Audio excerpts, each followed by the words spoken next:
Welcome to NFL Nexus, your home for the deepest dives into the strategic heart of professional football. If you love the chess match of team building as much as I do, make sure you're subscribed to the channel and, hey, hit that like button while you're at it. Today we are unpacking a really fascinating high-stakes decision facing the Indianapolis Colts, and we're talking about a choice with millions and millions of dollars on the line. But this isn't just about one player. It's a classic front office puzzle, a puzzle of talent, timing, and the unforgiving math of the NFL salary cap. It's a decision that could echo through their franchise for the next 5 years. You see, this is one of those situations where doing everything right, drafting a player and turning him into a star, actually creates one of the hardest problems a general manager can possibly face. So stick around as we break down the Alec Pierce conundrum. It's the question every front office hopes they get to answer, right? Because it means you've hit on a draft pick, you've developed a talent. But it's also a question they secretly dread, because eventually the bill always comes due. For the Indianapolis Colts and the rising star receiver, Alec Pierce, the answer to this question isn't just a number. Now, the answer is going to fundamentally reshape their entire roster. It's going to dictate who they can afford to keep, who they might have to say a painful goodbye to, and ultimately, it's going to determine their window to compete for a championship. One player's incredible season can literally create a domino effect that could topple a team's whole financial plan. Okay, let's dive into the man right at the center of this storm. So first things first, let's get a really clear picture of who we're talking about here. This is not just any player hitting free agency. We're not talking about some mercenary you signed for a year or two. This is a homegrown talent, a guy the Colts invested a very high draft pick in, a guy they coached up, and a guy they developed entirely within their own system. And now, he's become an absolute top priority for the whole organization, from the owner's box all the way down to the coaching staff. His journey from a promising rookie to the player he is today is the absolute key to understanding the incredibly difficult spot the Colts now find themselves in. So Alec Pierce came into the league out of Cincinnati as a second-round pick back in 2022. That's a serious investment. And for his first couple of years, he was pretty much exactly what you hope for from a day 2 pick, a solid contributing piece of your offense. He was reliable, you could see all the raw tools, that blazing speed to just take the top off a defense, his big frame to win those 50-50 balls. The potential was obviously there. He was a good football player. But then the 2025 season happened, and something just clicked. Pierce didn't just get a little better. He completely and totally exploded. He went from being a role player to being a must-have, game-breaking weapon that defensive coordinators had to build their entire game plan around. And hey, don't just take my word for it. This is a direct quote from the man whose job it is to build this roster, Colts general manager Chris Ballard. Alec's a priority. Now, you know how GMs usually are, right? They're masters of saying a lot without saying anything at all. They love to be vague. But this is different. He's not playing games here. By coming out and saying this so publicly, he sent a crystal clear message to the media, to the fans, and, most importantly, to Alec Pierce's agent and every other team in the NFL that keeping number 14 in a Colts uniform is one of the biggest goals of their entire offseason. That one statement totally sets the stage and just raises the stakes for everything that's about to happen. And here is the number that makes him that priority: 1,003. In the NFL, crossing that 1,000-yard receiving mark is a massive, career-changing achievement. It's kind of like the unofficial entry fee into the club of elite, top-tier receivers. It's the benchmark that separates the good from the truly great. It's a clear signal that you are a legitimate number 1 option who can carry a passing game on your back. For the very first time in his career, Alec Pierce smashed right through that barrier, cementing not only his status in the league, but crucially, his market value when it's time to sign on the dotted line. That number right there is his leverage. Now, what's really fascinating when you dig into this slide is the how. Just look at these numbers: 47 catches for over 1,000 yards and 6 touchdowns. That is just insane efficiency. To give you some perspective, the last guy to do that was the legendary deep threat Deshaun Jackson way back in 2010. It means Pierce doesn't need to be targeted 10 times a game to make his presence felt. No, he can completely change a drive and a game with 1 or 2 huge plays. And that last bullet point, leading the league in yards per reception 2 years in a row, that hasn't been done in 35 years. This tells you he isn't just a good player, he is a historically unique type of weapon. He's the kind of field stretcher that makes safeties backpedal in their sleep and opens up the entire field for everybody else. So, a great, historically efficient season means a big reward is coming for the player. And that's the dream for every athlete, right? But for the team, that success is a double-edged sword. It means a massive, franchise-altering price tag is about to come due. In a league with a hard salary cap, every single dollar you pay to one player is a dollar you can't pay to someone else.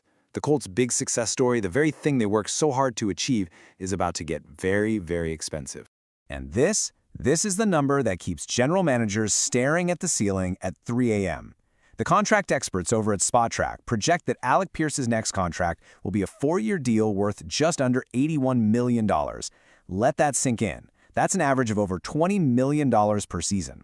To put that in perspective, that would plant him firmly inside the top 15 highest-paid wide receivers in the entire league. He'd be making more money than some established multi-time Pro Bowlers. That is simply the cost of doing business for an elite deep threat in today's NFL.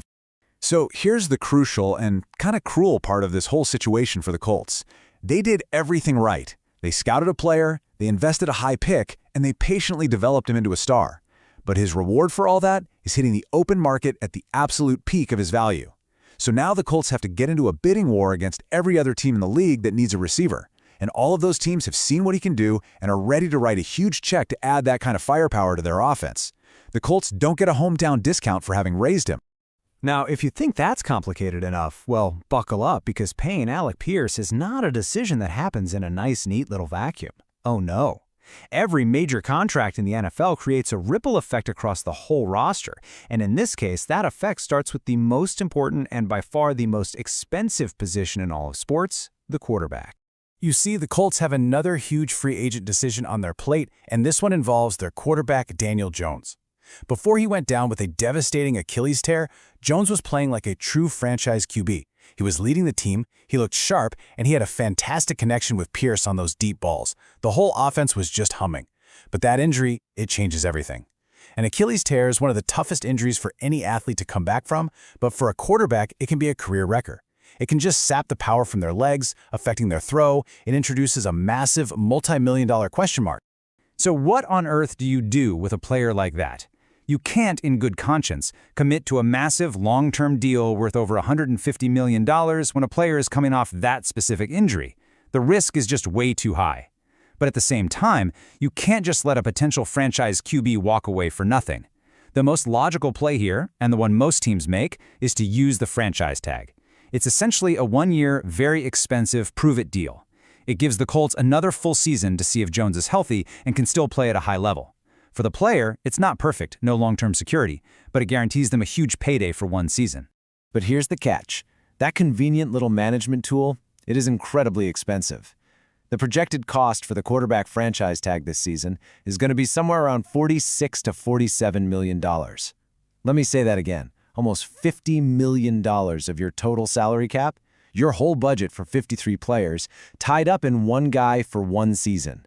That is roughly 18% of your entire team's budget on a single player who is a major injury risk. It's a necessary evil, maybe, but it puts a huge strain on everything else you want to do.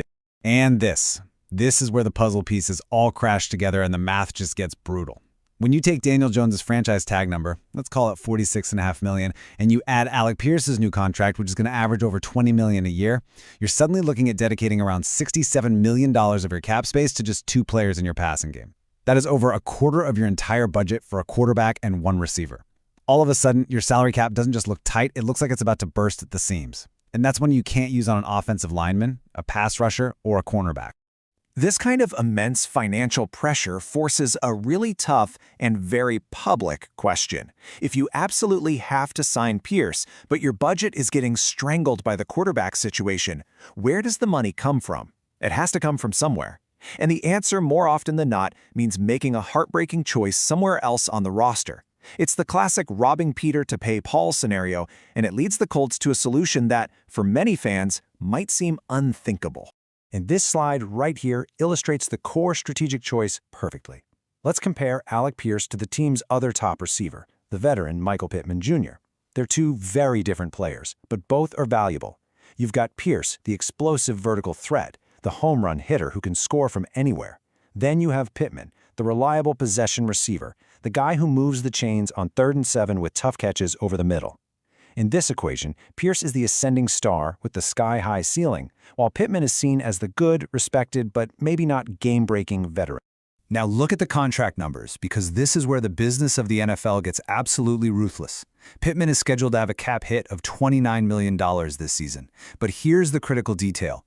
Look at that line for guaranteed money. 0. Zilch. Nada. That contract structure gives the Colts a clean exit. By releasing or trading him, they would free up a staggering $24 million in immediate cap space. And wouldn't you know it, that number, $24 million, is almost exactly what Alec Pierce is projected to make per year on his new contract. The math is almost too perfect to ignore. It's like the contract was designed for this exact kind of gut-wrenching decision. But as this quote makes painfully clear, this decision isn't just about numbers on a spreadsheet. This involves a real person, a team captain, a leader in that locker room. This quote from Pittman himself, man, it shows you he is keenly aware of his situation. He's a pro. He understands the business. He knows his performance, combined with his contract, puts him in a vulnerable spot. It's just a stark, honest, and kind of somber reminder of the human element that gets lost in all of our fantasy football leagues and salary cap breakdowns. This is the brutal reality of the business.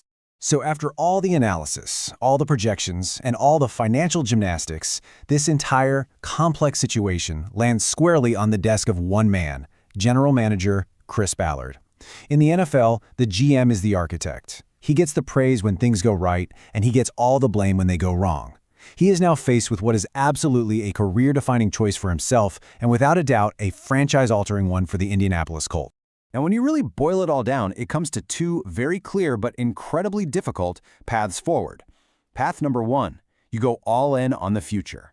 You pay the ascending, explosive star in Alec Pierce, you bet on his superstar potential, and you make the painful but financially necessary choice to cut the reliable veteran Michael Pittman to make it all work.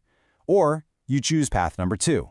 You maintain stability. You keep the veteran leader you know and trust. But in doing so, you almost certainly have to watch your unique, homegrown deep threat walk out the door and start scoring touchdowns for a rival team. What makes this so fascinating from a team-building perspective is that it's a direct conflict of principles for this specific GM. Chris Ballard has built his entire reputation and the culture of the Colts on a very clear philosophy. You draft well and you reward your own players. His mantra is, pay the guys he drafts. But now, that core belief, the very foundation of his process, is crashing head-on into the cold, hard brick wall of the NFL salary cap. He simply cannot afford to pay everyone who deserves it.